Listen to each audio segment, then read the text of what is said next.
Hello, everybody, and welcome to our final part in our series on 1914 global Axis and Allies. So, why are we here looking at China?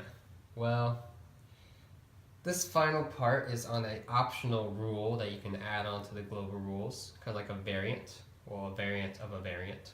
But yeah, so it's totally optional, and it allows for some interesting stuff to happen in China. So China is not going to be completely empty and untouched for most games. So if you want to have some more fun with China, you can use these optional Chinese Warlord era rules. So how this works, this represents the Warlord era that started during World War I, when China, fell apart. The Republic fell apart into a bunch of local warlords vying for power, known as cliques. So a lot of weird alliances happened.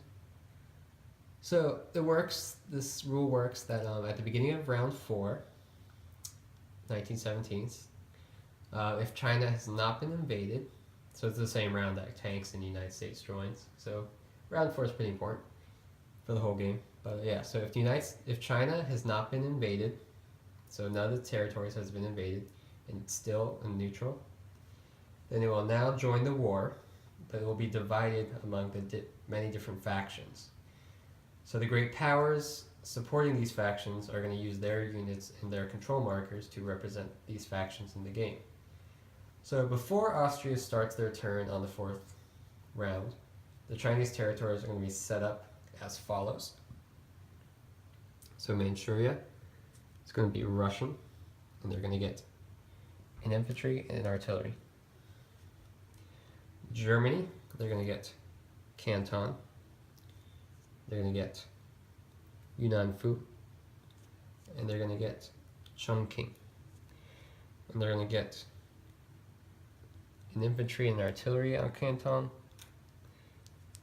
and then an infantry on Yunnan-Fu and Chongqing. Britain, they're going to get Hankow, and they're going to get an infantry and an artillery. And then Japan, they're going to get Peking, the capital. You like my custom Japanese roundels? Basically, they're just the blank roundels from historical board gaming with a red sticker on them. So yeah, they're going to get Peking, Xi'an, Xinjiang, and Fuzhou.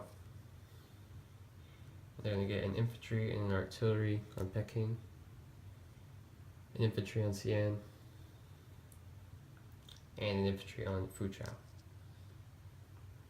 And then finally, the United States is going to get Nanking with an infantry and artillery. And yeah, there it is. So, why did I set it up this way? Well, let's talk about the different factions. The Anhui clique, which is the one in control of Peking and the Chinese central government, they are supported by Japan, and they control these territories. And they have actually joined the Allies and declared war on the Central Powers. So they are at war with the Central Powers, but also with the Southern Warlords, I'll talk about later. So basically, they're just trying to unify the country in order to stabilize China and use their resources to help the Allied war effort. So that's why they're controlled by Japan. So basically, yeah, they're just trying to get China in order so we can use that money for the war in Europe. So the southern territories, owned by Germany, they are controlled by the German-supported Constitutional Protection Movement. You can look it up. Which does not, and they don't recognize the Anhui government in Peking or its declaration of war on the Central Powers. So they just want to install a new government that will keep China out of the war. So this is actually the kind of the Sun Yat-sen movement. Now they were supported by Germany for a little bit, but not very long. So I kind of threw in Germany because it made more sense for the game to have some action going on here. So yeah, they're just trying to take Peking and make a new government so they can leave the war and become neutral again. And then we also have the European supported cliques, the Zili clique, which is supported by the British and the Americans. They control Hankow and Nanking. So you got Britain and America there. And then the Fengshan clique, which is slightly supported by Russia. Russia did have the railway, Manchurian railway going through there. So they're up in Manchuria. So none of these factions are actually aligned with the Anhui government. They had some differing issues, but they're not at war or anything. But they're also not at war with the Southern Warlords. They're just kind of neutral. And so that means that even though America and Japan are allies, the Japanese units can never actually enter these territories, and they can never leave these territories. They kind of just sit there. Yeah.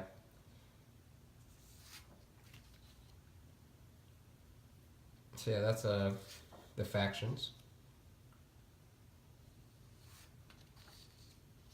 So yeah, they can never go into the Japanese territories or the German ones unless the Germans attack them first.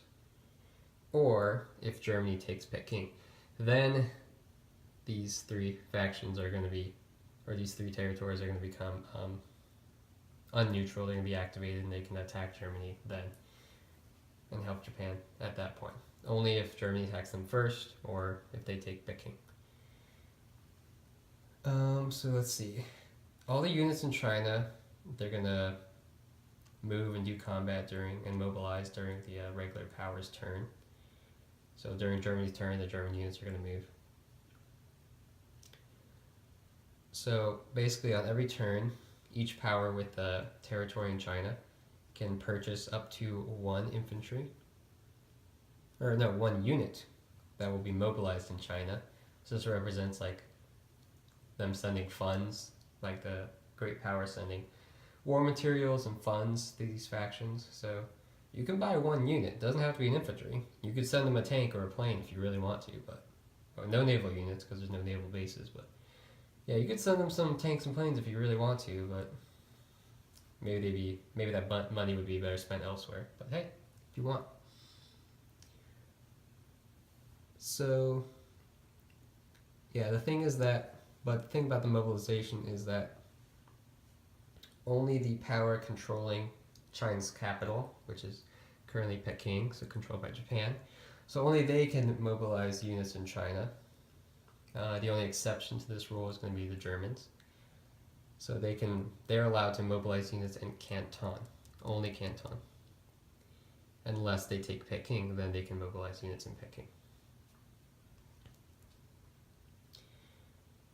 But yeah, the other powers can't mobilize units. They're kind of just going to sit there forever and just, yeah. But keep in mind, all these IPCs being made are going to be collected by the powers back at home. So that does represent like some beneficial trade, some like the trade down the Yellow River. No, not the Yellow River. This is the Yangtze River trade going to Europe and America. So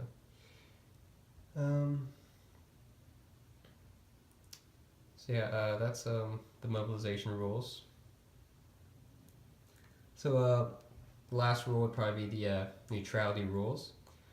So even though China's divided, the central government still wants to maintain China's sovereignty and independence. So they're not going to allow any direct foreign intervention in its internal dispute.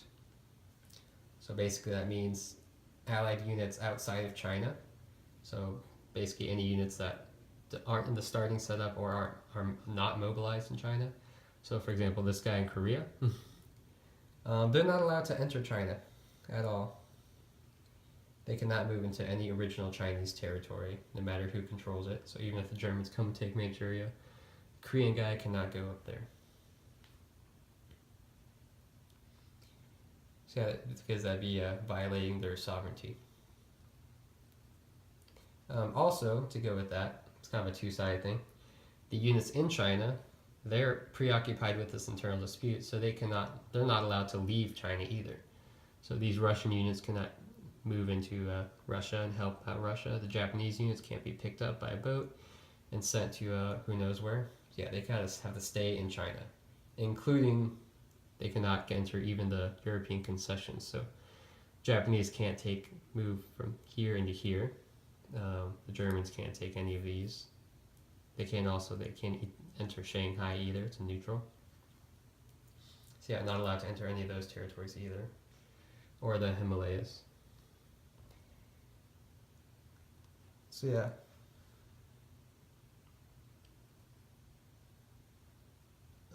But yeah, there is one exception to this. The only units that are allowed to leave China are the Japanese units. But if they do choose to leave, for example, if these get picked up, yeah, I'm sorry, I forgot to mention the Japanese can leave. Sorry, that was my bad. But yeah, if they do get picked up, then they cannot go back to China. They have been committed to an expeditionary force. They're helping the Allied war effort outside of China, so they can't go back into China. They are under Allied command, so let's say that they're under Japanese command. They're not going to allow them to go back to China. They're committed to fighting abroad. So yeah, they can't do that, even if they were to invade, or even if they're to move like right up here into Russia. Yeah, well, once they leave, they're out. Even if they move into here into Tingsao, they can't go back into China. Sorry about that. So yeah, the reason for this is because once they leave China, it's gonna be hard to like keep track of. Wait, was that original Chinese guy or was that a Japanese guy from Tokyo? I don't know. But yeah, so once they leave, they're basically just considered regular Japanese units, and they're gonna be treated as such. So yeah, for the rest of the game. And let's see. So the Allied powers are not allowed to move into the original Chinese territories unless the Central Powers invade China first, or interfere first. So that's not including these. So let's say Germany. So German troops from Tingsao were to invade, or maybe they brought some transports over from the Ottoman Empire and started landing troops in China. I don't know why, but who knows. So yeah, if the Central Powers invade Chinese territories first from the outside, then China is going to be, asking for support defending its borders from a foreign invasion. So at that point, then the Allied powers, the other allies, can move into China to, help defend. And that's kind of when all the sovereignty rules kind of go thrown out the window, because then the allies can just move in freely.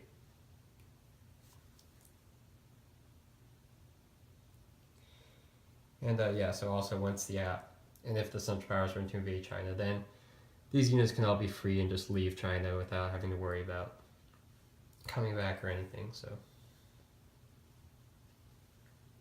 yeah, even like these neutral guys. So yeah, that is it for the optional Chinese Warlords rule. So basically, to sum up, Japanese, German, and then the other neutral ones. The neutral ones don't do anything. They sit there unless the Germans take Peking or they're attacked by Germany. Germany's trying to take Peking. If they take Peking, then I guess China's theirs and the Allies can't do anything about it. They can't invade China or anything.